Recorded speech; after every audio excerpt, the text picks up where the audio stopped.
איך בונים שריר קדמי במוח התת מודע חזק שיכול לתת לנו את הניהול האמיתי מהמודע ולא מתוך התת מודע, מתוך המוח ההישרדותי.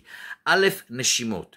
צריך לעשות נשימות כל יום, זמן מסוים, בבוקר או בערב, לפחות פעמיים ביום, נשימות שהן 5 שניות, הכנסת אוויר לבטן, השארת האוויר 5 שניות והוצאת האוויר דרך הפה 5 שניות. זה בעצם מעורר את עצב הווגוס, כמו שאמרתי פעם, נותן רגיעה מהראש ועד לכל הגוף. זה השלב הראשוני, נשימות מרגיעות לתוך הבטן. השלב השני, אחרי השלב הזה, מדיטציות. מה זה מדיטציות? להרגיש ברוגע הזה את האיברים של הגוף, את כובד משקל הרגליים על הקרקע. אני יושב אחרי נשימות כאלה, מתרכז בתחושות של הגוף, מעלה את התחושות של הגוף, את הרגליים, מהרגליים לברכיים, מהברכיים לגב, איך אני יושב על הכיסא, את הידיים, הכל אני מניח את הידיים, הכל ברכות, עד הראש, עד הנשימות מאף, להתרכז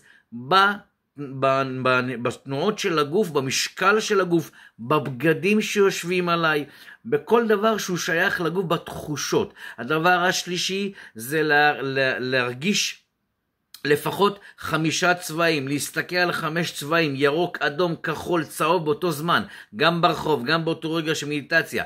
הדבר הרביעי, לדמיין 4 או 3 שמיעות מסוימות, המכונת כביסה עובדת, הצפצוף של הציפור מהחלון, הזבוב שעבר לידי. הדברים האלה הם בעצם מייצרים קשיבות למוח הקדמי.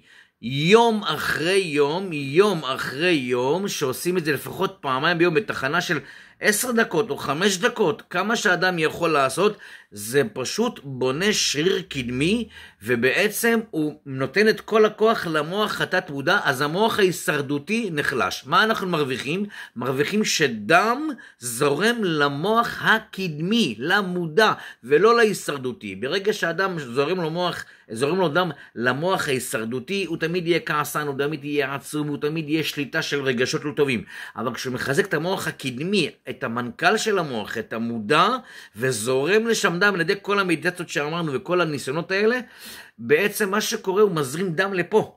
ברגע שהוא מזרים דם לפה הוא בונה שריר. זה לא ביום אחד, זה מספר ימים, אבל אתם תראו את הרוגע מתפשט בגופכם לאט לאט. תנסו.